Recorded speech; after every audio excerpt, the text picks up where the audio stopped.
I'm a digital marketer in Japan, and I often get this question: how do I go about getting a job in Japan in marketing? A lot of times I'll see answers online, which are a lot of incorrect answers because it's just way too vague. I decided that maybe it'll help somebody out if I give my perspective on how would I go about getting a job in Japan based on my experience. Quick background just to give you an idea of who I am. I'm Craig. I've been in Japan for more than 2 decades. I've held positions as senior search analyst, SEM lead, SEO production manager for a company. I've also been the head of search for Asia Pacific, and currently I hold the position as SEO lead for Asia Pacific for e-commerce. Some of the clients that I've had in the past are like Match.com, Ralph Lauren, EA Games, Tag Heuer, um, Amazon, also even Google. So what I'm trying to tell you is things that not that I've heard that might work. It's things that I've actually seen as being a person that needed to get a job myself and being on the other end with helping to hiring new people. First thing, marketing is very broad. I see a lot of people putting online, how do I get into marketing? That term will not get you the results that you want because people that are working in marketing know that there are a lot of different segments of marketing. Are you working in digital? Are you in, production for, commercials or even, audio video? Um, are you working on branding? Are you working on CRM? Um, there are so many different aspects of marketing that I think that when you're being general and saying that you want to get a job in marketing, you're not going to get responses because no one knows what's your experience. Um, in Japan, there's agencies that may only do SEO or SEM. There's agencies that work to produce websites for clients and their display media. Or there's specialists that are working on your social media campaigns. So I think that a good thing to do is to narrow down what do you have experience in so that somebody can come and help you. Otherwise, someone in marketing is just going to look at this and say, maybe they don't have the experience. Here's something I did when I wasn't working and I needed a job. I applied directly. I made a list of the agencies that specialized in search or SEO, SEM, and I applied to them. Companies that, you know, either were already doing digital media or wanted to get stronger in it.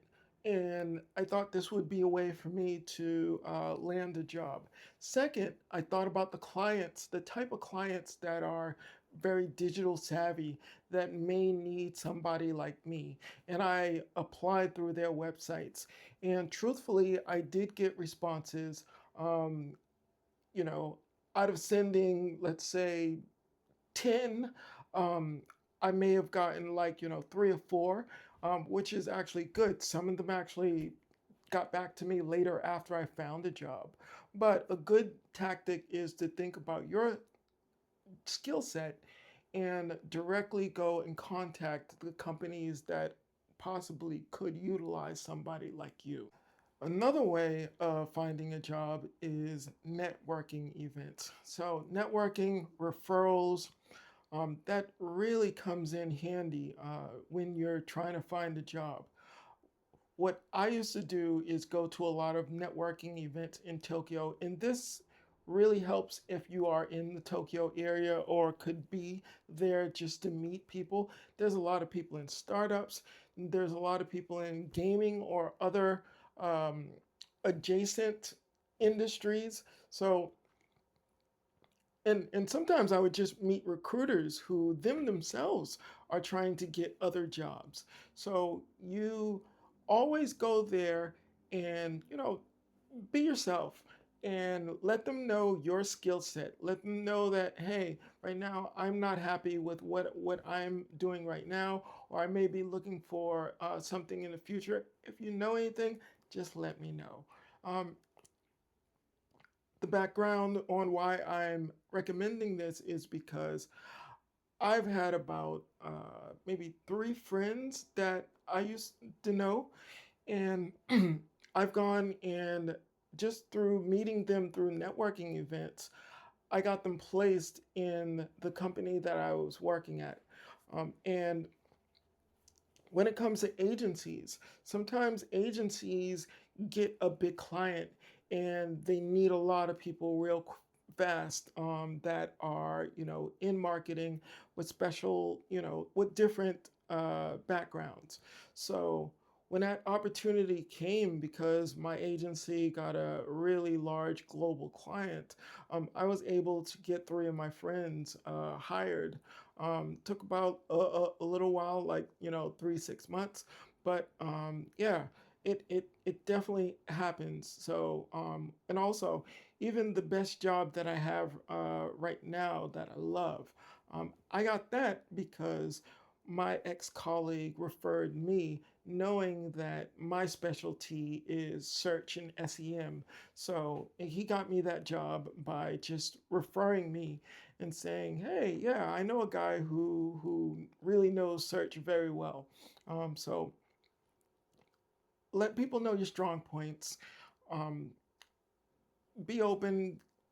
Give up some contacts. Either LinkedIn or if you're using social media, just be in contact once in a while. It really works. Next is recruiters. So in Tokyo, there's definitely a lot of the big recruiting companies, and they're a very good asset to work with. Right now, a lot of their communications is more going towards an email newsletter type of situation where you're receiving just like an email from them and it's not as personal as it used to be. But still, talking to the recruiting companies, telling them your exact experience, a lot of times they're the first ones who get a lot of really good jobs. So, talking to them, they also could be very realistic with you to say that, hey, we haven't really placed somebody who might not have as much experience. Or they might say, yeah, we actually placed the person like you, let's say 3 months ago or 6 months ago. So talking to them would be very good. Plus, you can talk to multiple recruiting companies. Just make sure that you don't do anything like underhanded. They send you a job description and you try to apply to them directly. So that's not cool. And you never know when you actually might need them. So I'm not really looking for a job. So they do contact me once in a while, and I might just send a reply saying, "Hey, thank you for this, but right now I'm actually, still doing okay and hoping that I could keep my job for another year." So I'll say that recruiting companies are definitely where you want to go and try to apply for. Another thing that a lot of people don't really talk about is coming through an agency or the job that you have in your country and seeing if there's a branch office in Japan. There's a lot of agencies that have branches here in Tokyo, so that might work.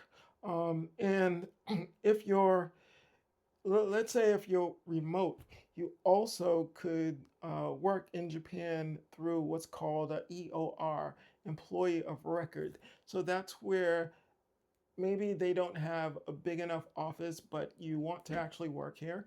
And there's companies like Deal that will go and act as your act legally as your employer, and you could be here working, maybe it's for some specific reason, like maybe there is a client here that you want to work with, but that's also a bit of an option that I don't think that anyone really talks about.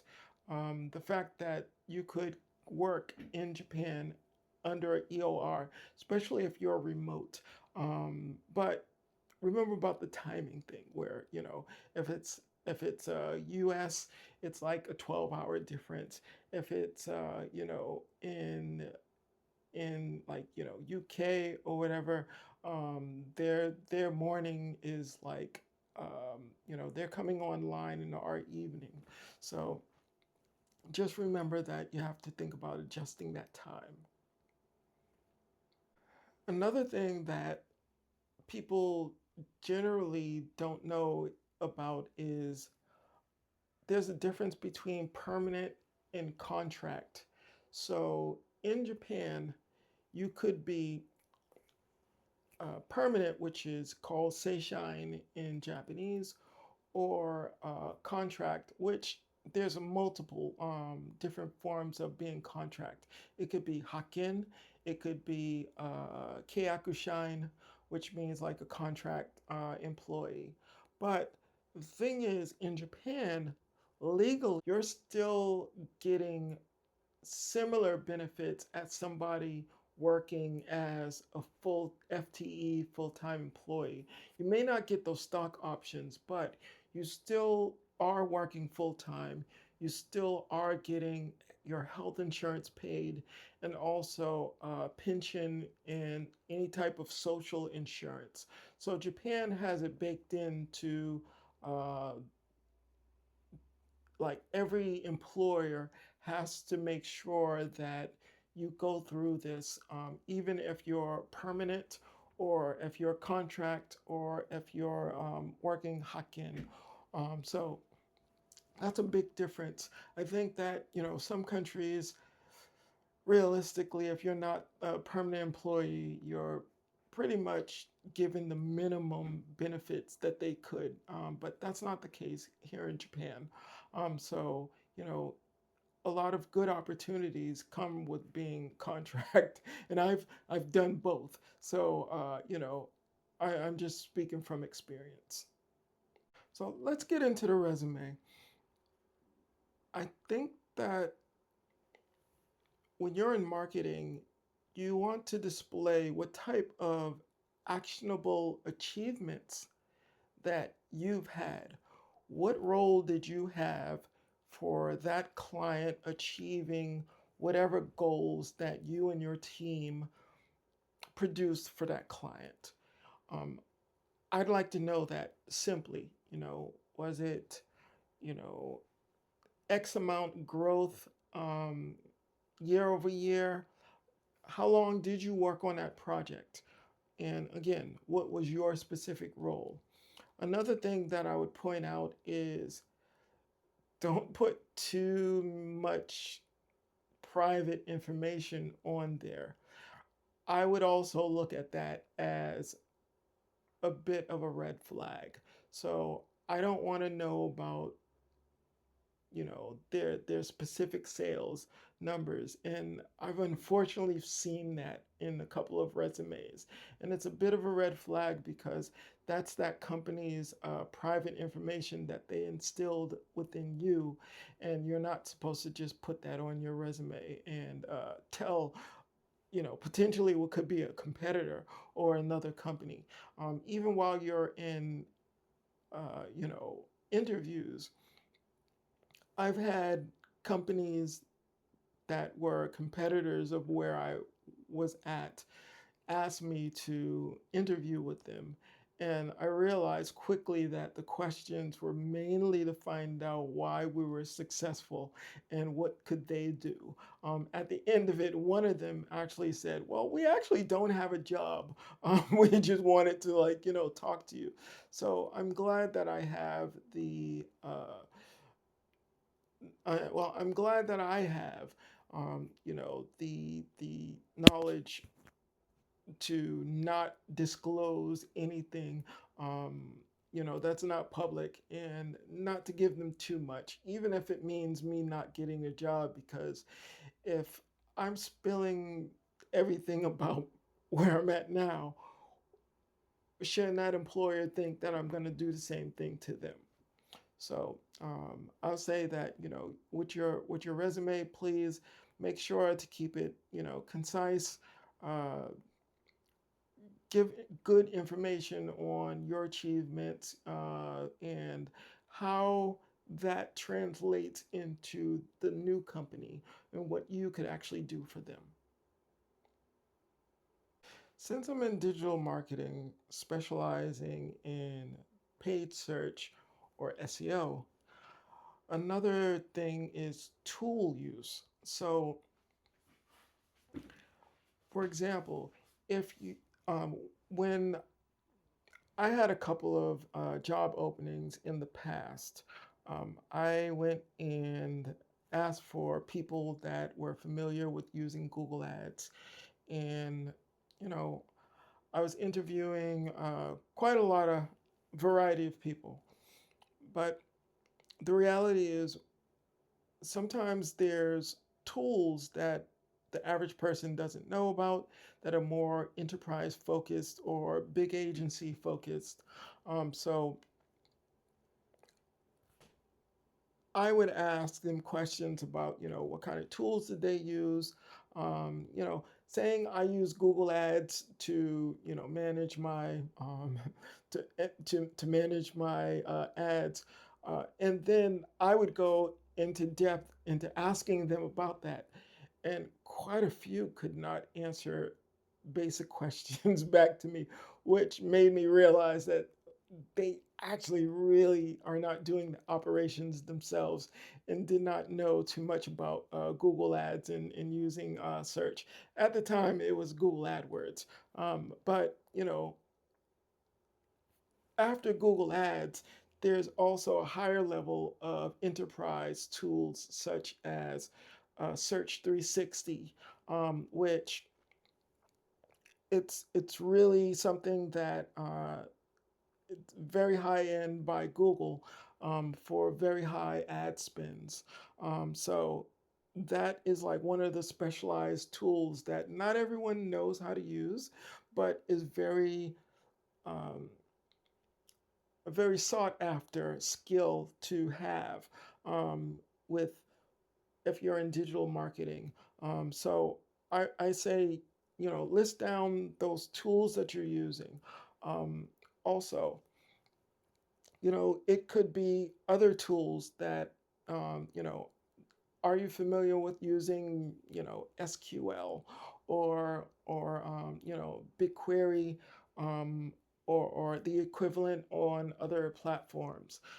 I would say that adding a lot of tools that you are really familiar with, not that you've taken a course and and and and just put on your resume, but what you really use within your day to day at work, can really be beneficial.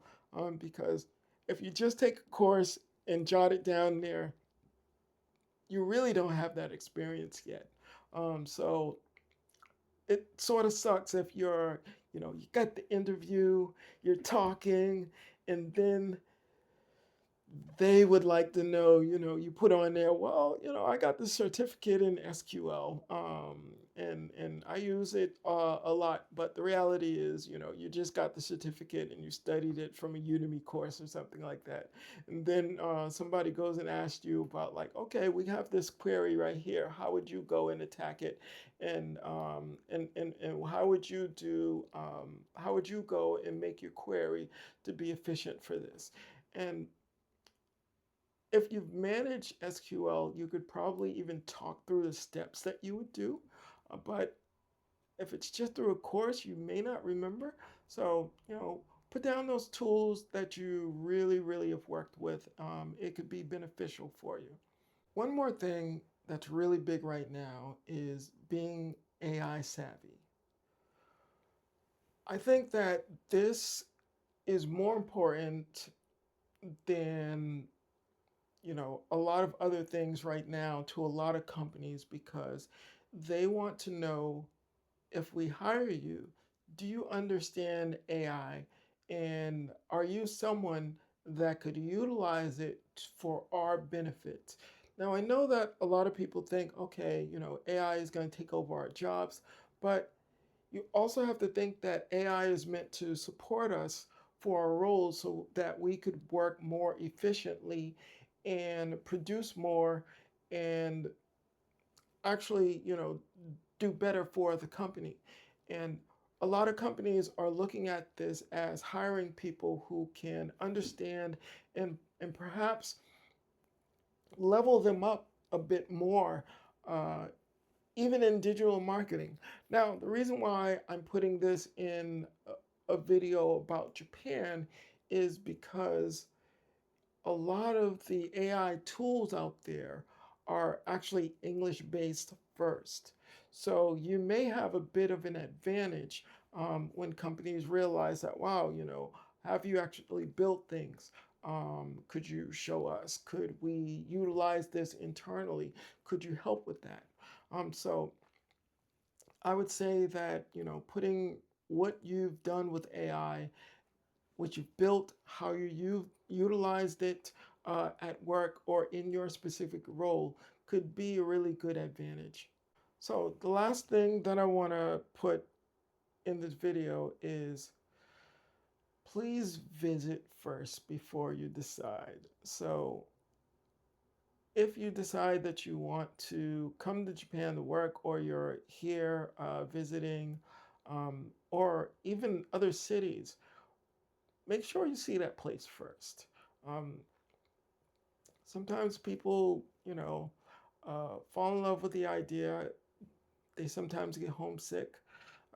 Sometimes, just miss not being in, an environment where you understand everything, especially the language. So I would say, that there's opportunities here in Japan, but it's really good to visit first.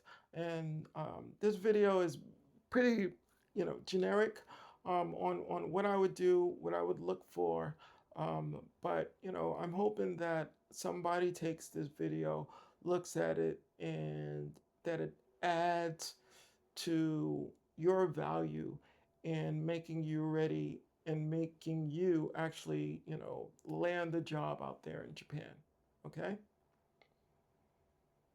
And that's about it for me. Thanks for watching.